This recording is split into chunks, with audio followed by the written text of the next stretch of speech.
morning, everyone. Here I am again. Today, I would like to talk about one of the division that was part of the 5th Army of Mark Clark, the 34th Division, known as the Red Bulls. After the landing in Salerno, they moved up to the winter line and then they pushed towards Rome. I would like, first of all, to let you know who was the 34th Division, where the soldiers came from, just a little background about them. With 48 states like part of a growing family, same blood but with different interests. Out of the different interests, pastures and villages and farms, cities and towns, we came. National Guardsmen from North Dakota, South Dakota, Iowa, Minnesota, to form the core of the 34th Infantry Division under the leadership of Major General Walsh. Now, after the landing in Salerno and the winter line, when they arrived to Cassino, they already suffered heavy casualties. And in Cassino, they found the strongest obstacle at all. Here, I would like to tell you some of the stories of people that I met, relatives of Red Bulls, or a veteran himself that I will introduce you later. So that they, after the failure of the 36, their task was to take the high ground, passing the flooded Rapido River and breaking through the Liri Valley. The first story I would like to talk about, it's about Private First Class Reginald F. Stewart. I met his daughter, Susan, his only daughter, and she came because for the 70th anniversary, which was part of a larger group, all children of veterans that I had the privilege to meet, and they told me the stories of their fathers. They also shared the experience among them, so it was a wonderful experience. Susan told me that her daddy enlisted in the army on November 7th, 1942, and was assigned to the 34th Division and the 35th Regiment, Company F. They landed in Salerno with the 5th Army, and then by the time was October, he fought on the winter line and was wounded the first time and hospitalized, and then arrived to Cassino on the Gustav line, and then the 34th Division was assigned to take the high ground. His daddy was evacuated to an hospital because developed severe trench foot after approximately 1 week at Cassino, and was evacuated on January 3rd. 12 March 1944, Reginald returned to his unit, and then the 34 was sent to Anzio to support the American troops there. The unit maintained defensive position until the offensive of May 23rd to take Cisterna. On May 29, Reginald units was assigned to the 1st Armored Division and raced toward Rome. As unit approached Albano Laziale, Reginald was shot in the head by small arms fire.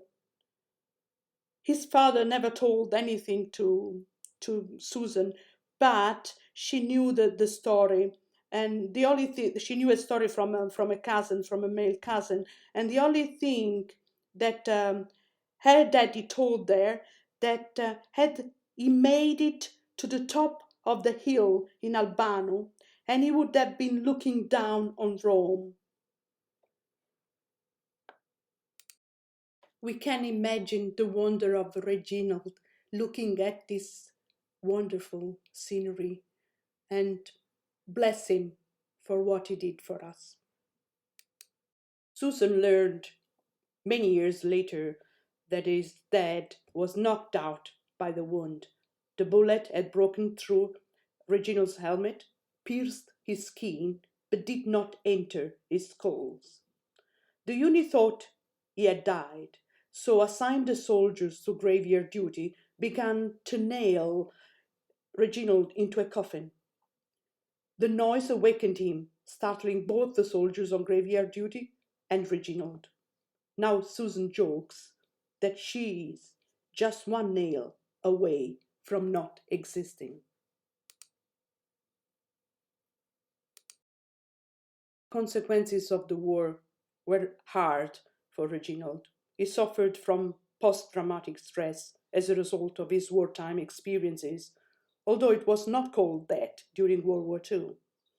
He spent many years in and out of hospitals as a result of his wartime experiences, and he died um, of heart attack November 1977, while trying to learn how to walk on a prosthetic limb after having one of his legs amputated for having had gangrene in that foot.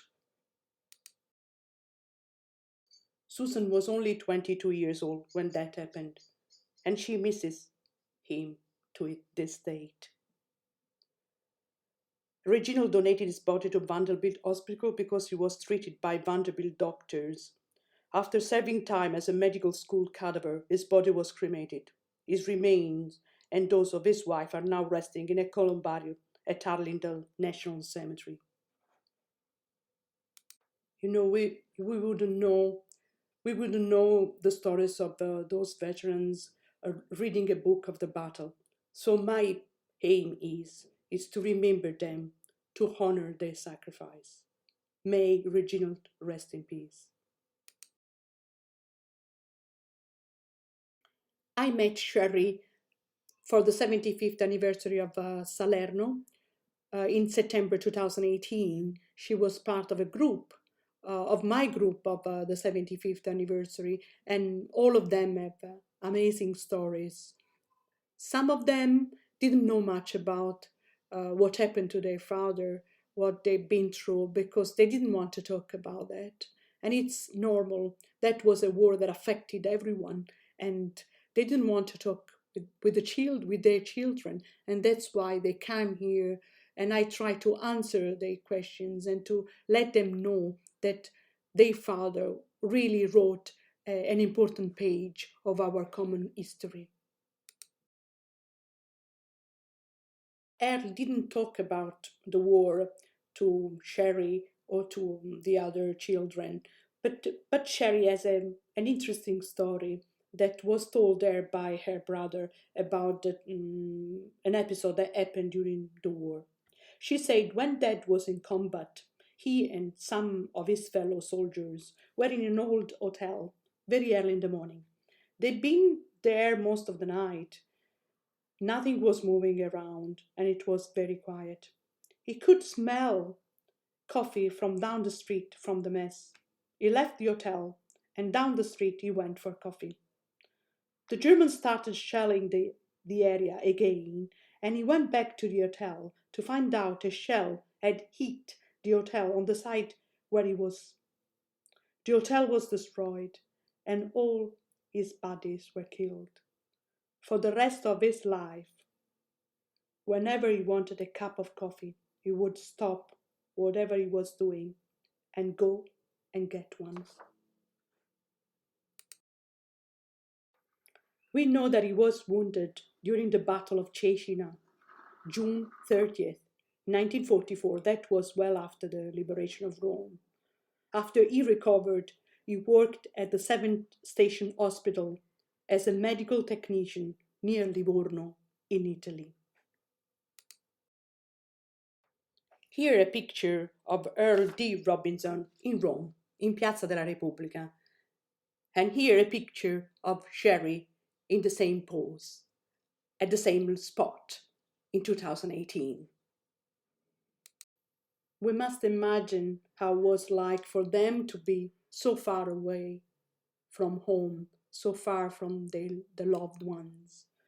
And we have a little story of Earl because he wrote lots of letters to Sherry Hunt. In one of the letters dated early June 44, he wrote about a doll he purchased in Rome for his newborn niece. And of course, the family still hold the doll like a very precious souvenir of the lovely Earl. That's a lovely picture of the group at my home, one of the last days before they left, as I wanted to show them my gratitude. Hope to see you again, all of you.